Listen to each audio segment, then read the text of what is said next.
Hello friends, मैं अमित कुमार आप सबका अपने इस चैनल पर हार्दिक स्वागत करता हूं। तो आप सबसे इतनी उम्मीद है कि आप लोग थोड़ी देर सुन के जाएँगे। तो चलिए हम लोग इस बारे में देखेंगे कि बिहार के जो आने वाले एग्ज़ाम हैं 72वीं बीपीएससी की, उसके रिगार्डिंग बिहार की जनगणना हमारे लिए इम्पोर्टेंट हो जाता है। इस जनगणना से लगभग 1 से 2 क्वेश्चन प्रतिवर्ष पूछे जाते हैं और इसके पूछे जाने की संभावना लगभग हर बार एक समान होती है।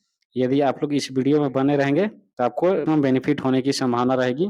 आपको इस वीडियो में केवल ध्यान से सुनना है। बस इसको 1 से 2 बार सुन लीजिएगा तो आपके लगभग 1 से 2 क्वेश्चन कन्फर्म हो जाएँगे।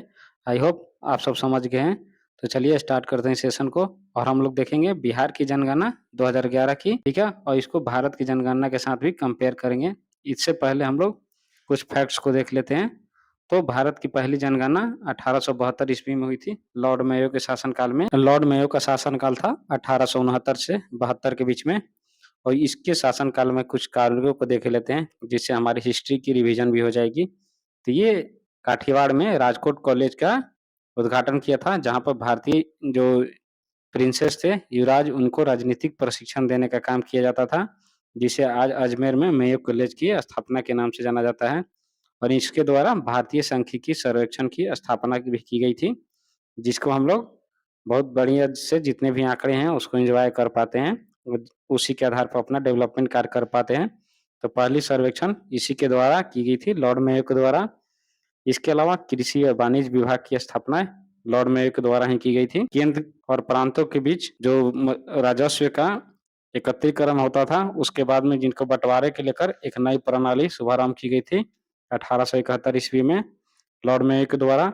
और 1871 ईस्वी में ही प्रथम जनगणना इसी के काल में स्टार्ट की गई थी, जिसका रिपोर्ट 1872 में आया था और इसके द्वारा राज्यों में रेलवे व्यवस्था की शुभारंभ भी किया गया था। तो चलिए ये रहा लॉर्ड मेयो के बारे में कुछ फैक्ट, जिसका कार्य कर रहा था 1869 से 72 के बीच में और भारत का ये चौथा वायसराय था। पहला हमारा लॉर्ड कैनिंग था जो 1858 से 1862 के बीच में था। इसके अलावा हम लोग देखें तो ये 1872 में लॉर्ड मेयो के समय जब पहली जनगणना स्टार्ट हुई थी, उसके बाद भारत में नियमित जनगणना की जो शुरुआत है 1881 ईस्वी में लॉर्ड रिपन के समय हुई और ये 1872 का लॉर्ड मेयो के द्वारा जारी किया गया जनगणना, ये इनफॉर्मल था यानी अनियमित था और नियमित किया गया था 1881 में लॉर्ड रिपन के द्वारा। तो लॉर्ड रिपन के बारे में भी थोड़ी-सी पढ़ लेते हैं, जिसके हमारा हिस्ट्री की रिवीजन हो जाएगी। तो लॉर्ड रिपन 7वां वायसराय था भारत का और इसका कार्यकाल 1880 से 84 के बीच था। इसके कार्यकाल के दौरान अफ़गानिस्तान से संधि हुई थी। मैसूर के शासक का गद्दी की वापसी की गई थी 1881 में और श्रमिकों की दशा में सुधार करने के लिए प्रथम कारखाना अधिनियम 1881 में लॉर्ड रिपन के कार्यकाल में ही आया था। इसके अलावा सबसे महत्वपूर्ण कार्यों में देखें तो वर्नाकुलर प्रेस एक्ट की समाप्ति इसी के काल में और वित्तीय विकेंद्रीकरण की नीति का भी इस्टेब्लिश इसके द्वारा किया गया था। यानी पैसों का जो वितरण किया जाता है केंद्र और राज्यों के बीच में लॉर्ड रिपन के कार्यकाल के दौरान ही किया गया था।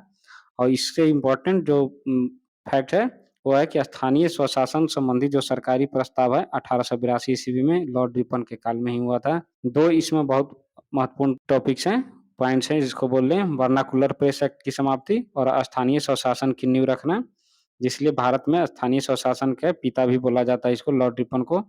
और लॉर्ड रिपन पूरे ब्रिटिश साम्राज्य में मात्र इकलौता ऐसा वायसराय था जो ईसाई नहीं था, ये एक यहूदी वायसराय था। इसके अलावा देखें तो तीसरा जो महत्वपूर्ण काम था इसके शासनकाल में सर विलियम हंटर की अध्यक्षता में शिक्षा आयोग की नियुक्ति की गई थी 1882 ईस्वी में। तो ये रहा लॉर्ड रिपन के समय का कार्यकाल और इसके समय में हुए कुछ महत्वपूर्ण काम। अब हम लोग अपनी प्रमुख जो टॉपिक है बिहार की जनगणना उसके बारे में जान लेते हैं। तो 1936 में जब उड़ीसा से बिहार अलग हुआ था, तो उसके बाद बिहार का पहला जनगणना हुआ था, जो नियमित रूप से था 1941 ईस्वी में और ये बिहार उड़ीसा से अलग होने के बाद हुआ था। और इसका 2011 का जनगणना ये भारत की 15वीं जनगणना थी, जिसके आयुक्त सी चंद्रमौली थे। तो चलिए हम लोग देखते हैं, ये 15वीं जनगणना के आयुक्त थे सी चंद्रमौली और 2011 की जनगणना का आदर्श वाक्य था हमारी जनगणना हमारा भविष्य। 2011 की जनगणना के अनुसार बिहार की कुल जनसंख्या थी 10,40,99,452, जिसको हम लोग in figure out 10 crore 41 lakh भी बोल देते हैं। जो भारत की कुल जनसंख्या थी 2011 में 121 करोड़, उसका लगभग 8.6% बिहार का जनसंख्या था। यानी भारत की जनसंख्या में बिहार की जनसंख्या का भागीदारी 8.6% थी 2011 में। जनसंख्या की दृष्टि से बिहार का स्थान उत्तर प्रदेश, महाराष्ट्र बाद में तीसरा स्थान है। यानी सबसे ज्यादा जनसंख्या वाला राज्य है हमारा उत्तर प्रदेश, दूसरे स्थान पर महाराष्ट्र और तीसरे स्थान पर है हमारा बिहार। तो चलिए 2011 की जनगणना आंकड़ों का तुलनात्मक अध्ययन कर लेंगे हम लोग बिहार और देश के साथ। तो बिहार का देखें तो कुल जनसंख्या 2011 में 10 करोड़ 41 लाख थी, जबकि भारत की जनगणना 2011 की रिपोर्ट के अनुसार भारत की कुल जनसंख्या 121 करोड़ के लगभग था, आसपास था। इनकी कुल जनसंख्या में पुरुषों का अनुपात देखें तो बिहार में 10 करोड़ 41 लाख में 52.14% पुरुषों की जनसंख्या थी, और भारत की जनसंख्या में देखें तो पुरुषों की अनुपात रहा था 51.54। इसके अलावा देखें तो कुल जनसंख्या में महिलाओं का कितना प्रतिशत योगदान रहा, तो बिहार में 2011 की जनगणना के अनुसार 47.86% था, जबकि भारत के जनगणना के अनुसार यानी भारत में महिलाओं की कुल जनसंख्या का अनुपात 48.46% था। नेक्स्ट है भारत की ग्रामीण जनसंख्या, अगर देखें और बिहार की ग्रामीण जनसंख्या कितना थी, तो बिहार की ग्रामीण जनसंख्या 2011 की जनगणना के अनुसार 9.23 करोड़ थी, यानी 9 करोड़ 23 लाख थी। जबकि भारत में ग्रामीण जनसंख्या कितनी थी, 83.37 करोड़ थी। यानी भारत की कुल जनसंख्या जितनी है उसमें से इतनी आबादी ये गाँव में निवास करती है। और इसका प्रतिशत देखें तो भारत की कुल जनसंख्या में और बिहार के कुल जनसंख्या में कितना प्रतिशत बैठता है, तो भारत के कुल जनसंख्या में 68.8% होता है, जबकि बिहार की जनसंख्या में ग्रामीण जनसंख्या का अनुपात 88.7% होता है। अब इसमें से 100 में से 88.7 को सब्ट्रैक्ट कर लेंगे, घटा लेंगे, तो हमारा शहरी जनसंख्या का अनुपात आ जाएगा जो 11.3% होता है। शहरी जनसंख्या देखें बिहार में तो 1.18 करोड़ यानी 1 करोड़ 18 लाख थी, और भारत की जनसंख्या में देखें तो शहरी जनसंख्या 37.71 करोड़ था, जो भारत की कुल जनसंख्या का 31.2% है। तो यहाँ पर हम लोग क्लियर कट गैप देख सकते हैं लगभग 19% का भारत के और बिहार की शहरी जनसंख्या में। और जिस प्रकार से हमारी शहरी जनसंख्या का अनुपात बढ़ता है उसी प्रकार से हमारा प्रोग्रेस भी दिखता है, डेवलपमेंट भी दिखता है। तो हमारे बिहार में जो शहरीकरण की वृद्धि है, जो 10 की वृद्धि निकाली जाती है, वो देखें तो 2001 से 11 के बीच में 0.8% था, जबकि भारत में 3.4% था। ये दोनों ही आंकड़े किसी भी देश के विकास के लिए अति महत्वपूर्ण तो है ही, लेकिन जिस प्रकार के आंकड़े हमारे आए हैं बिहार और भारत के, इससे हम लोगों को तेज गति से बढ़ना होगा। नेक्स्ट है 2001 से 2011 के दौरान 10 की वृद्धि दर कितनी रही, यानी जनसंख्या में कितने प्रतिशत का वृद्धि हुआ है, तो ये हुआ 25.42% बिहार में, और भारत का बात करें तो 17.7%। इसके अनुसार बिहार के लिंगानुपात देखें 2011 की जनगणना के अनुसार तो 918 रही थी, और भारत का 943। इस तरह के आंकड़े जो हैं बीपीएससी के द्वारा हर बार पूछे जाते हैं, तो आप लोग से उम्मीद है कि आप लोग पूरे ध्यान के साथ सुनेंगे, जिससे आपको आने वाले एग्जाम में इसकी बेनिफिट हो सकेगी। लिंगानुपात हमारे लिए काफी इंपॉर्टेंट है, ठीक है, और ग्रामीण शहरी जनसंख्या का अनुपात, ठीक है, तो ये आपको ध्यान में होनी चाहिए। तो लिंगानुपात में हम लोगों ने देख लिया कि बिहार का लिंगानुपात था 918, यानी 1000 लड़कों पर 918 लड़कियों की संख्या थी, और भारत में 1000 पर 943 महिलाओं की संख्या है। बाल लिंगानुपात देखें तो 0 से 6 वर्ष को इसमें काउंट किया जाता है, जिसमें बिहार की जनसंख्या में देखें तो बाल लिंगानुपात 935 है, जबकि भारत में 919 है। यानी यहाँ पर बिहार का स्थिति भारत से बेहतर है, अन्य राज्यों से थोड़ी सी बेहतर दिखती है, क्योंकि एवरेज जो हमारा भारत का 919 है और बिहार का 935 है। इसका मीनिंग ये है कि बिहार में जो बच्चियों का औसत जन्म दर है और सब स्टेट से लगभग या भारत के औसत से थोड़ा ज्यादा है। नेक्स्ट है बिहार का घनत्व कितना है, यानी बिहार के प्रति वर्ग किलोमीटर में रहने वाले लोगों की जनसंख्या कितनी है, तो ये है 1106 वर्ग किलोमीटर। ये भी एक आंकड़े ऐसे हैं जो एग्जाम में लगभग हर बार पूछे जाते हैं।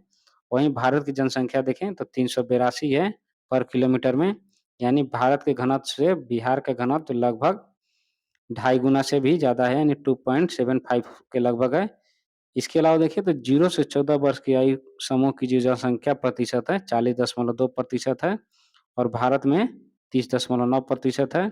इसके अलावा देखें तो 15 से 59 वर्ष की आयु की जनसंख्या प्रतिशत कितनी है या जिसको हम लोग कार्यशील जनसंख्या भी बोलते हैं, ये बिहार में 53.5% है जबकि भारत में 60.7% है। 60 वर्ष और उससे अधिक आयु समूह की जनसंख्या देखें तो बिहार में 6.3% है जबकि भारत में 8.48% है। आपसे उम्मीद है कि आप लोग ध्यान से सुनेंगे। नेक्स्ट है साक्षरता दर, ये भी काफ़ी इम्पोर्टेंट पोर्शन है जो बीपीएससी के एग्जाम में हर बार पूछे जाते हैं। ये आपके आंकड़े एकदम कंठस्थ होने चाहिए कि बिहार की साक्षरता दर 2011 की जनगणना के अनुसार 61.8% था और भारत का 74.04%। इसके अलावा देखिए तो पुरुष साक्षरता दर कितना था बिहार में 2011 में 71.2%, जबकि भारत में था 82.14%। यानी यहाँ पर हम लोग देख सकते हैं कि भारत की तुलना में बिहार का साक्षरता दर काफ़ी नीचे है। इसीलिए हम लोग साक्षरता में सबसे लास्ट पायदान वाले स्टेट माने जाते हैं 2011 की जनगणना के अनुसार। वहीं महिला साक्षरता दर देखें 51.5% है जबकि भारत में 65.42% है। साक्षरता दर में वृद्धि देखें तो 2001 से 2011 के बीच में कितने लोगों में साक्षरता बढ़ी है, तो बिहार में 17.9% जबकि भारत में 10.9% बढ़ी है। इसके अलावा देखिए तो ग्रामीण साक्षरता दर बिहार में 59.8% जबकि भारत में 67.8%। वहीं शहरी साक्षरता दर देखें तो बिहार में 76.9% जबकि भारत में 84.1% रहा है। अनुसूचित जाति का प्रतिशत कुल जनसंख्या में कितना रहा है, यानी इनकी पॉपुलेशन कितनी रही है, तो 15.72%। जो बिहार की कुल जनसंख्या है 10,40,99,452, उसमें 15.72% अनुसूचित जाति का हिस्सा है और भारत में 16.6% आबादी हमारे अनुसूचित जनजाति की जाति की है। इसके अलावा देखिए अनुसूचित जनजाति का कितना प्रतिशत है, तो ये है बिहार में 1.3%, जबकि भारत में 8.6%। यहीं से हम लोग देखते हैं कि रिजर्वेशन की जो पॉलिसी अपनाई जाती है सरकार के द्वारा, इन्हीं जनगणना के आंकड़ों के अनुसार दी जाती है। ठीक है, नेक्स्ट है बिहार में जनगणना 2011 के जो आंकड़े हैं, उसमें हर एक सेक्टर में और विभिन्न-विभिन्न सेक्टर्स में बिहार के कौन से जिले प्रथम, द्वितीय और तृतीय स्थान पर आते हैं। तो पहला देखिए तो सर्वाधिक क्षेत्रफल वाले 3 जिले यानी जिनकी एरिया ज़्यादा है बिहार के जिलों में, वो आता है पश्चिम चंपारण पहले पायदान पर, दूसरा है गया और तीसरा है पूर्वी चंपारण। इसमें पश्चिमी चंपारण और पूर्वी चंपारण उत्तरी बिहार का हिस्सा है जबकि गया दक्षिणी बिहार का हिस्सा है जो मगध के क्षेत्र में आता है। इसके अलावा हम लोग देखेंगे तो सबसे कम क्षेत्रफल वाले 3 जिले कौन से हैं? ये है पश्चिम चंपारण, गया और पूर्वी चंपारण। सबसे कम क्षेत्रफल वाले 3 जिले देखें तो इसमें आता है शिवहर, अरवल और शेखपुरा। इसके अलावा सर्वाधिक जो जनघनत्व है वो शिवहर जिला में ही पाया जाता है। नेक्स्ट है सर्वाधिक जनसंख्या वाले 3 जिले कौन से हैं? तो ये है पटना, पूर्वी चंपारण और मुजफ्फरपुर। सर्वाधिक जनसंख्या हमारे पटना जिला में निवास करती है। ठीक है, नेक्स्ट है, इसको याद कर सकते हैं पीपीएम से, यानी पटना, पूर्वी चंपारण, मुजफ्फरपुर। सबसे कम जनसंख्या वाले 3 जिले शेखपुरा, शिवहर और अरवल हैं। इसमें देखें तो शेखपुरा की जो जनसंख्या है 6.4 लाख है, जिसकी क्षेत्रफल भी बहुत कम है। इसके कारण इसका जो जनघनत्व है ये काफ़ी ऊँच हो जाता है। नेक्स्ट है सर्वाधिक जनसंख्या दशकीय वृद्धि वाले 3 जिले, यानी जिन जिलों में पिछले 10 वर्ष 2001 से 11 के बीच में जनसंख्या वृद्धि दर ज़्यादा हुई है, वो है मधेपुरा 31.1%, किशनगंज में हुए 30.44% और अररिया और खगड़िया में 30.2%। यानी हमारा इसका क्रम रहेगा प्रथम मधेपुरा, दूसरा किशनगंज, तीसरा अररिया और खगड़िया। इससे अलावा देखें तो सबसे कम जनसंख्या वाले 10 की वृद्धि वाले 3 जिले कौन से हैं? तो ये हैं अरवल, गोपालगंज और दरभंगा, जहाँ पर जनसंख्या वृद्धि दर सबसे कम है बिहार के जिलों में। इसके अलावा देखें तो सर्वाधिक लिंगानुपात वाले 3 जिले कौन-कौन से हैं? तो ये है गोपालगंज, जहाँ पर 1021 लिंगानुपात है। ये आपको एग्ज़ैक्ट याद होनी चाहिए, ये डायरेक्ट एग्ज़ाम में पूछे जाते हैं। गोपालगंज का कितना लिंगानुपात है, या पूछ दिया जाता है कि बिहार के किस जिले में सर्वाधिक लिंगानुपात है और कितना है, तो आपको आना चाहिए कि गोपालगंज में है और ये 1021 है। इसके बाद सिवान और सारण में आता है।